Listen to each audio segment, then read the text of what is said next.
नमस्कार, वंदे मातरम, जय हिंद।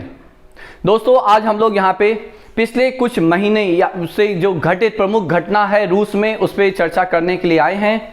रूस में जो इन दिनों बहुत कुछ हुआ है, जिस पे हम लोगों ने अलग अलग तरह के वीडियो बनाए हैं और बनाते भी रहेंगे, लेकिन एक बहुत ही प्रमुख घटना घटित हुई है। उसके अंतर्गत जो एक संविधान का संशोधन वहाँ पे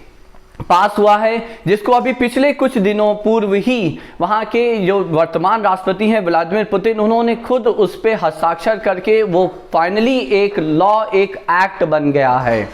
अब देखिए, इसके समझने के लिए कि ये क्यों महत्वपूर्ण है और इस संशोधन में क्या सबसे खास बात थी, वो समझने के लिए पहले हम लोग कुछ वहाँ के कुछ भूतकाल में चलते हैं, कुछ कालखंड पहले चलते हैं। तो हम लोग पहुँचते हैं लगभग ये मानिए 1991 के आसपास, जब तत्कालीन जो सोवियत संघ था वो विघटित हो रहा था। 1991 25 दिसंबर को सोवियत संघ का विघटन हो जाता है और मिखाइल गोर्बाचोव जो उस सोवियत संघ के आखिरी राष्ट्रपति होते हैं, वो अपना राष्ट्रपतित्व वहाँ पे पद छोड़ देते हैं और उनकी जगह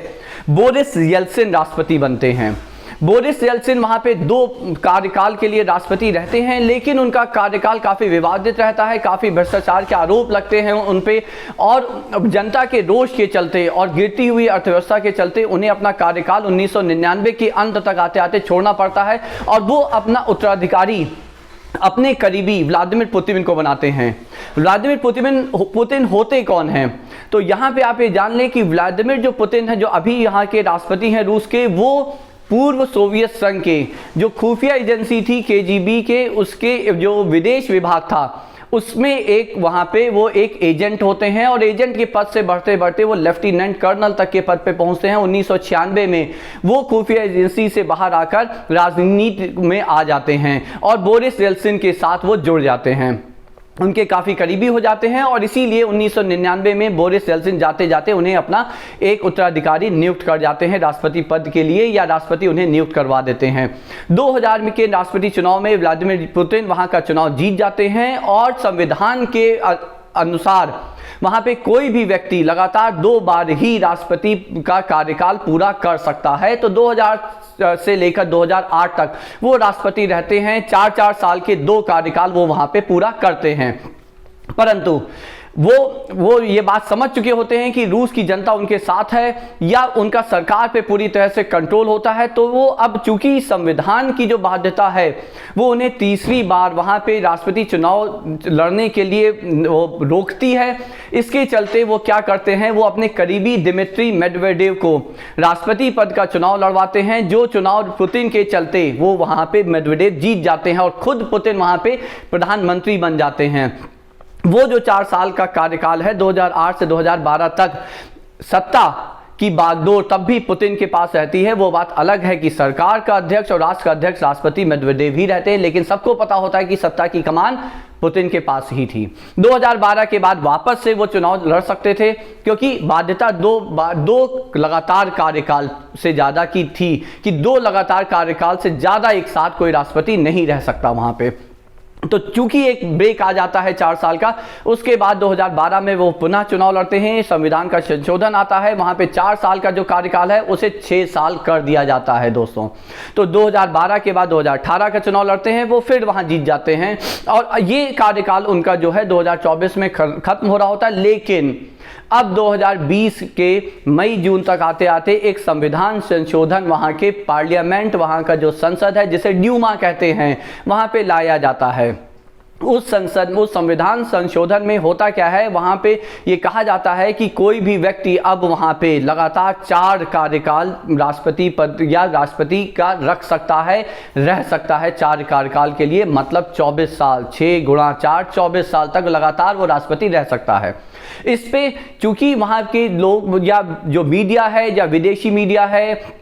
या वहाँ पे जो मानवाधिकार के जो संगठन है, वो वहाँ पे ये अक्सर कहते आए हैं कि पुतिन जो हैं वो वहाँ पे एक तरह से डिक्टेटरशिप, तानाशाही की तरह से वहाँ पे काम कर रहे हैं। तो एक सैंक्टिटी लाने के लिए, एक तरह से ये सबको दिखाने के लिए कि ये जो उनका संविधान संशोधन है इसको जनता का समर्थन प्राप्त है, वो 1 जुलाई 2020 को जनमत संग्रह कराते हैं, जिसमें 80% के करीब जनता इस संशोधन के फेवर में, के पक्ष में वोट देती है।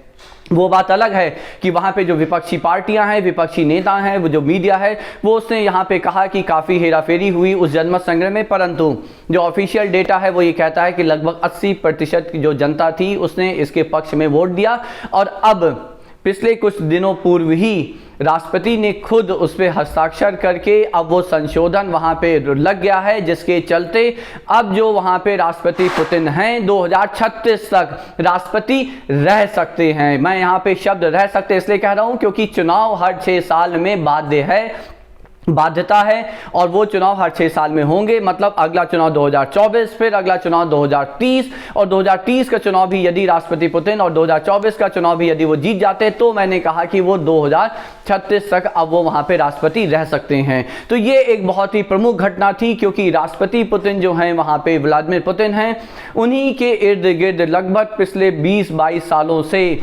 रूसी सरकार घूम रही है, रूस की सारी नीतियां उन्हीं के इर्द गिर्द घूम रही है। और यहाँ पे ये जानना आवश्यक है कि रूस को वापस से एक शक्ति के रूप में स्थापित करना, एक अमेरिका के खिलाफ एक पोल की तरह से स्थापित करने का काम व्लादिमीर पुतिन ने किया है, जिसके चलते शायद वहाँ पे जनता आज भी इतने सालों के सख्त शासन के बाद भी, मानवाधिकार के हनन के मामले होने के बावजूद भी, भ्रष्टाचार के मामले सामने आने के बावजूद भी जनता आज भी उनके साथ इसलिए खड़ी दिखती है। यहाँ पे मैं आपको एक बात बता दूं कि देखिए, जब बोरिस येल्सिन हटे थे तो जनता का आक्रोश वहाँ पे सड़क पे जबरदस्त दिखा था, लेकिन वैसा कोई आक्रोश अभी पुतिन के खिलाफ यहाँ पे सामने नहीं आया है। इसीलिए मैंने कहा कि जनता उनके साथ खड़ी दिख रही है। तो चलिए, ये एक बहुत महत्वपूर्ण घटना थी रूस में। बस आज के लिए इतना ही। नमस्कार, वंदे मातरम, जय हिंद।